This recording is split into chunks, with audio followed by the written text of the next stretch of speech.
ஹாவியூஸ் welcome to தாதா சில்கர். நான் உங்கள் தாதாபாய். இன்றைக்கி நம்ம வளர்க்குற வெப்பூர் சேவல் கோழிகளே சேவல் கோழிகளை பராமரிக்கிற முறைன்னு சொல்லிட்டு ஒன்று இருக்குது. எப்படி பராமரிக்கிறது அப்படின்னு சொல்லிட்டு உங்களுக்கு சொல்லித்தரேன். தேவைப்படுறவங்க ஃபுல்லாக பாருங்கள். பிடிச்சிருந்தா உங்கள் ஃப்ரெண்ட்ஸுங்களுக்கு ஷேர் பண்ணுங்கள். ஓகே, அதாவது நம்ம வளர்க்குற வெப்பூர் சேவல்களை நம்ம இப்போ வாடியில் போட்டு வச்சுருவோம். வாடியில் அப்படியே சும்மாவே இருக்குன்னு வச்சுக்கலாம். தீனி மட்டும் போடுவோம். மேபி பொட்டக்கோழி போட்டு வச்சுருப்போம். அப்படியே ப்ரீடிங் நடக்கும். அப்படி சேவல் நம்ம எப்படி இருக்குன்னு வச்சுக்கலாம். இப்போ அப்படி இருக்கிற சேவல் கோழிகளை நம்ம என்ன பண்ணோம்னாக்கா, நம்ம வந்து அதை டெய்லியும் கையில் எடுத்து அதை பார்த்து தடவி உருவி அந்த மாதிரி எதுவும் பண்ண முடியலனா கூட வீக்லி ஒன்ஸ் ஆச்சு நம்ம அந்த சேவலை எடுத்து தண்ணி போட்டு க்ளீன் பண்ணணும். அதாவது வந்து தொண்டை இருக்கு இல்லையா, தொண்டையெல்லாம் வந்து க்ளீன் பண்ணணும். தண்ணி உள்ளுக்கு கொடுத்து கோடை தட்டி எடுக்கணும்னு சொல்லுவாங்க இல்லையா, அந்த மாதிரி கோடை தட்டி எடுத்து க்ளீன் பண்ணிவிட்டு மூஞ்செல்லாம் க்ளீன் பண்ணி நல்லா உடம்புல வந்து தண்ணிலாம் போட்டு நல்லா ஒரு லைட்டாக 2 கையும் போட்டு ஒரு ரெக்கையை ஸ்டிப் பண்ணி லைட்டாக விடணும். ஏன் அந்த மாதிரி விடணும் அப்படின்னாக்கா, நம்ம வச்சுக்கிற சேவல் ஒன்று சுறுசுறுப்பாக இருக்கும், இன்னொன்று அதுக்கு ஒரு எக்ஸசைஸாகவும் இருக்கும். நம்ம செய்கிறது வந்து அதுக்கு ஒரு மசாஜ் மாதிரி இருக்கும். அந்த சேவல் நல்லா ஒரு ஆரோக்கியமாக ஃபிட்டாகவும் இருக்கும். அந்த சேவல் நம்மளோட கொஞ்சம் செட்டாகவும் இருக்கும். அப்போது அப்படி இருக்கு. நம்ம நாளையில் இது செஞ்சுட்டு இருக்கும்போது என்னன்னா, சேவல் கண்டிஷனாகவே இருக்குன்னு வச்சுக்கலாம். சில சேவல் இப்போ உதாரணத்துக்கு ஒரு சேவல் இப்போ லோட் பண்ணுறதுக்கு எடுக்கிறோம், தயார் பண்ணோம், சண்டை பண்ணணும்னு சொல்லிட்டு அந்த நேரத்தில் பார்த்தீங்கன்னா எடுத்து நம்ம தண்ணி போட்டோம் இல்லை ஏதாவது தீனி கொடுக்குறோம் அப்படின்னும் போது உடனே குறிச்சால விழுந்துடும். சில சேவல் வந்து சளி பிடிக்கும், சில சேவல் வந்து செட் ஆகாது, சில சேவல் ஃபிட் ஆகாது. அப்படி இருக்கும்போது நம்ம அந்த சேவலை இந்த மாதிரி ஒரு முறையில் நீங்கள் வச்சுட்டு அதை பராமரிச்சுட்டு டெய்லியும் அட்லீஸ்ட் டெய்லியில் ஒரு 3 நாளைக்கு இல்லை வாரத்தில் ஒரு நாளைக்காச்சும் நீங்கள் அந்த சேவலை எடுத்து அந்த சேவலோட நீங்கள் கொஞ்சம் நல்லா பழகி அது நீங்கள் வந்து கையில் எடுத்து அதுக்கு தேவையான விஷயங்கள்லாம் காலெல்லாம் பார்த்தீங்கன்னா ஆணிக்கால் அந்த மண்ணெலாம் இருக்கும், மண் இருக்கும், ஆணிக்கால் இருக்கும், சில அந்த கோழியோடைய கழிவை வந்து அப்படியே ஒட்டிக்கிட்டு நாற்று அடிச்சிட்டு இருக்கோம். இப்போ இந்த மாதிரி விஷயத்தெல்லாமே நம்ம க்ளீன் பண்ணி ரெடியாக வச்சுக்கின்னு சேவல் வந்து எப்போவுமே ஃப்ரெஷ்ஷாகவும் ஃபிட்டாகவும் இருக்கும். அன்றைக்கி நம்ம சப்போஸ் ஒரு நாள் லீவ் கிடச்சிருச்சு, இப்போ வேலைக்கு போகிற ஆளுங்க லீவ் கிடச்சின்னு வச்சிங்கன்னா அன்றைக்கி அந்த சேவல் நம்ம எடுத்துகிட்டு போய் டேரெக்டாக வந்து டப்பி பார்க்கலாம். இல்லை சப்போஸ் திடீர்னு யாராச்சும் வந்து கேட்டால் கூட திடீர்னு சொல்லி ஒரு ஏதாச்சும் வச்சு விடலாம்னு வச்சுக்கலாம். அந்த மாதிரி வந்து நம்ம அந்த சேவலை நம்ம எப்போவுமே ரெடி கண்டிஷனில் வச்சுக்கணும். சரி சண்டை வந்தால் பார்த்துக்கலாம், ஜதை வச்சா பார்த்துக்கலாம், அடக்கட்டும் அப்படின்னு சொல்லிட்டு சோம்பேறித்தனமாக நம்ம வச்சு வளர்த்துன்னு வச்சுக்கலாம். நம்மள மாதிரி அந்த சேவலும் சோம்பேறி ஆகி சாப்பிட்டு உடம்பு போதாவாகி பறக்க முடியாமல் போயிடும். புரியுதுங்களா? ஏன்னா நம்ம வளர்க்குறது வெப்பூர் சேவல் கோழிக்கணும் போது எப்போவுமே ரெடியாக இருக்கணும்.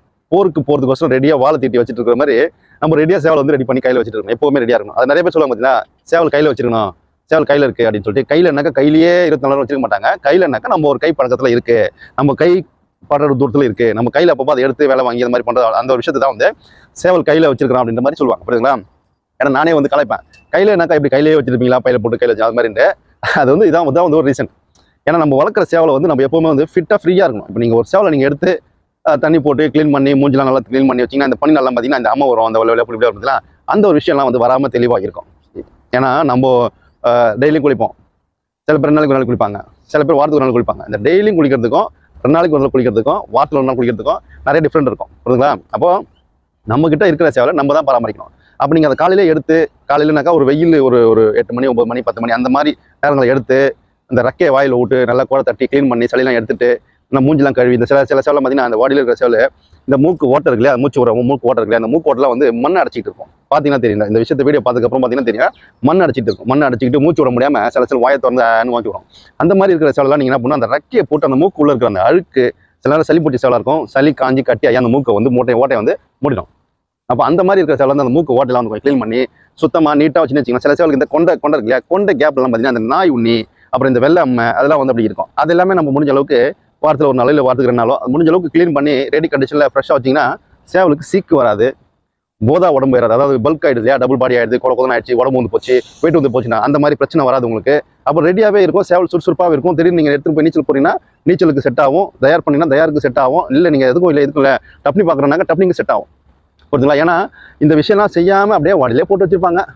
திடீர்னு ஒன்று நல்ல சேவலாக இருக்கும், திடீர்னு டப்னி பார்ப்பாங்க. டப்னி பார்க்கும்போது அந்த சேவல் வந்து பறக்காது, தம்மு ஓவராக இருக்கும், மூச்சு இறைக்கும், சளி இருக்கும், மூஞ்சிலாம் பார்த்தீங்கன்னா ஒரு மாதிரி சொரியெல்லாம் இருக்கும். இந்த விஷயங்கள்லாம் இருக்கிறது ஏன்னாக்கா இந்த மாதிரி நம்ம பராமரிக்காமல் இருக்கிறதுனால தான் இந்த மாதிரி விஷயங்கள் எல்லாமே வந்து சேவல் கோழிகளுக்கு உருவாகுது. புரியுதுங்களா? முக்கியமாக பார்த்தீங்கன்னா இந்த ஆணிக்கால்லாம் வரும் பார்த்தீங்கன்னா, அந்த ஆணிக்கால் ஏன் வருதுனாக்கா இந்த வாடி உள்ளார நிறைய பேர் க்ளீன் பண்ணாமலே வச்சுருப்பாங்க, கல்லுமா இருக்கும். இப்போ அந்த கல்லெல்லாம் எடுத்துகிட்டு ஓரளவு க்ளீன் பண்ணி அந்த மண்ணெல்லாம் எடுத்துகிட்டு க்ளீன் பண்ணி சேவலுடைய கால் முள் நிறைய சேவலில் பார்த்தீங்கன்னா முள் மேலே வந்து பவுடர் மாவாகவே இருக்கும். இப்போ அந்த மாவு வந்து நம்ம லைட்டாக கழுவி தண்ணி போட்டு க்ளீன் பண்ணோம்னா அந்த பவுடர்லாம் கொட்டி ஃப்ரெஷ்ஷாக இருக்கும். இல்லைன்னு வச்சிங்களேன், அந்த மாவு அப்படியே இருந்து என்ன ஆகுனாக்கா அதுவே வந்து ஒரு ஃபங்கஸ் மாதிரி ஆகி முள் அப்படியே அரிச்சு பவுடர் மாதிரி வச்சிருக்கோம், ரப்பர் மாதிரி வச்சிருக்கோம். நீங்கள் அந்த சேவல் எடுத்துகிட்டு திடீர்னு ஒரு சேவல் மேலே கட்டி சண்டை பார்க்குறீங்கன்னு போது கொஞ்சம் நேரத்திலே பறந்து கழுத்து கூடி பறக்கும்போது பார்த்தீங்கன்னா முள் உடச்சிக்கும். புரியுதுங்களா? அந்த முள் உடச்சிக்கிறதுக்கு ஒரு ரீசன் என்னன்னாக்கா இந்த முள் பராமரிக்காமல் இருக்கிறது தான். அப்போ இந்த மாவில் நம்ம க்ளீன் பண்ணிவிட்டு அழகாக அந்த தேங்காய் எண்ணெய் இருக்கு இல்லையா, இந்த தேங்காய் எண்ணெய் ஒரே ஒரு சொட்டு மட்டும் ஊட்டி நல்லா லைட்டாக அப்படியே உருவி தடவை விட்டிங்கனாக்கா அந்த முள்ளுக்கும் ஸ்ட்ராங்காக இருக்கும், சேவலுக்கும் ஸ்ட்ராங்காக இருக்கும், எந்த ஒரு உடைப்பு வர்றது பிரச்சனை இல்லாமல் இருக்கும். அதனால் நம்ம தான் வந்து பராமரிக்கணும். இந்த மாதிரி நிறைய விஷயங்கள் இருக்குது. முள் பராமரிக்கணும். அதே மாதிரி கால் எடுத்து நம்ம ஃபுல்லாகவே அந்த சேவலை காலை எடுத்து காலை க்ளீன் பண்ணி சுத்தமாக க்ளீன் பண்ணி அந்த பாதத்தில் பார்த்தீங்கன்னா அந்த கோழி போகிற அந்த எச்சம் வந்து ஒட்டியிருக்கும். சில ஈலாம் உட்காந்து அந்த எச்சத்தில் உட்காந்து புழு பிடிச்சிருக்கும். அந்த புழு இருக்கிற எச்சத்தை வந்து இந்த சேவல் மெரிச்சிருக்கிற காலை வந்து என்ன பண்ணும் அப்படியே இருக்கும். அந்த புழு என்ன பண்ணும் அந்த காலை இருக்க கொஞ்சமாக காயப்படுத்தி உள்ளுக்குள்ளே பூந்து நல்ல சேவலை கூட ஆணிக்கால் வர வைக்கும். புரியுதுங்களா? ஏன்னா வாடியில் தான் போட்டு வச்சிருக்கேன், ஆணி வந்துச்சுன்னு. அப்போது இந்த மாதிரி ஆணி வந்துடும். இப்போ ஆணி வந்துச்சுனாக்கா இப்போ இதை நம்ம தவிர்க்கலாம். இந்த மாதிரிலாம் பண்ணோம்னாக்கா தவிர்க்கலாம். இப்போ அதை ஃபுல்லாகவே க்ளீன் பண்ணி நல்லா வாடியை க்ளீன் பண்ணி சேவலையும் க்ளீன் பண்ணி ஃப்ரெஷ்ஷாக விட்டுன்னு வச்சுங்க. அதுக்கே வந்து ஒரு தனி ஃபீல் ஆகும். ஏன்னா நம்ம இன்னைக்கு வந்து ஏதோ தனியாக தெரியுறோம், நம்ம ஒரு ஃபீலாக இருக்கிறோம், நம்ம அப்படியே கூலாக இருக்கிறோம் அப்படின்ற மாதிரி சேவலுக்கு ஃபீல் பண்ணும். அப்படி இருக்கும்போது நம்ம அந்த வச்சிருக்கிற சேவலும் இந்த நோய் வராமல், எந்த ஒரு பூச்சி போட்டு வராமல், சீக்கு எதுவுமே இந்த மூஞ்சாமல் வெள்ளாமல் எதுவுமே வராமல் க்ளீனாக ரெடியாக இருக்கும். புரியுதுங்களா? அப்படி இருக்கிற சேவலை நீங்கள் கோழியோடையும் போட்டுக்கலாம், டப்னிக்கும் பார்த்துக்கலாம். திடீர்னு யாராச்சும் வந்து வா பார்த்துக்கலாம் நீயா நானா அப்படின்னு சொல்லி சரி வா விடு அப்படின்னு சொல்லிட்டு எல்லாத்துக்குமே வந்து நம்ம ரெடியாக இருக்கிற மாதிரி இருக்கும். இல்லைனாக்கா இல்லை 10 நாள் ஆகட்டும், 20 நாள் ஆகட்டும், 30 நாள். ஏன் அந்த விஷயம் சொல்கிறேன்னா இந்த ஒரு மைனஸ் நாள் தான். எப்போவுமே நம்ம சேவல் ரெடியாக இருக்கணும். புரியுதுங்களா? ஏன்னா நம்ம வேலைக்கு போவோம், டைம் இருக்காது தான். நிறைய பேர் வந்து நான்லாம் வந்து ஊர்லேயே இருக்கும்போது அப்பா அம்மா சம்பாரிச்சு கொடுக்க சாப்பிட்டுட்டு இருந்தோம் இல்லையா? அந்த காலத்துலலாம் பார்த்தீங்கன்னா காலையிலே எந்திரிச்சோடனே சேவல் மூஞ்சில் தான் போய் முழிப்போம். சேவல் இருக்கா, ஓகே சேவலை பிடிச்சி பார்க்கணும். சேவல் ரெக்க அடிக்கும்போது பார்த்தீங்கன்னா சில ரெக்கை வந்து உடச்சிக்கிட்டு மேலே தூக்கிட்டு இருக்கும், அதை க்ளீன் பண்ணுவோம். திடீர்னு பார்த்தீங்கன்னா காலில் ஏதாச்சும் ஓட்டிட்டு இருக்கும், அதை க்ளீன் பண்ணுவோம். முள்ளு மேலே பார்த்தீங்கன்னா ஏதாவது முடியோ இல்லை ஏதாச்சும் இருக்கும், அதை நம்ம க்ளீன் பண்ணுவோம். அந்த சேவலை வந்து ஃபிட்டாக வச்சுக்கும். நம்ம சாப்பிட்றோமோ இல்லையோ சேவலை வந்து ஃபிட்டாக வச்சுக்கும். அப்போ தான் அந்த சேவல் நம்ம அந்த சேவலும் கைமா எங்கே போனாலும் சேவலோட போவோம். போகிற இடத்துல திடீர்னு டப்பி பார்ப்போம். அப்போ ரெடியாக இருக்கும், பிரச்சனை இல்லாமல் எந்த ஒரு டிஸ்டர்பன்ஸ் இல்லாமல் இருக்கும். அங்கே போய் நம்ம வந்து நொண்டி சாக்கு சொல்லக்கூடாது இல்லையா?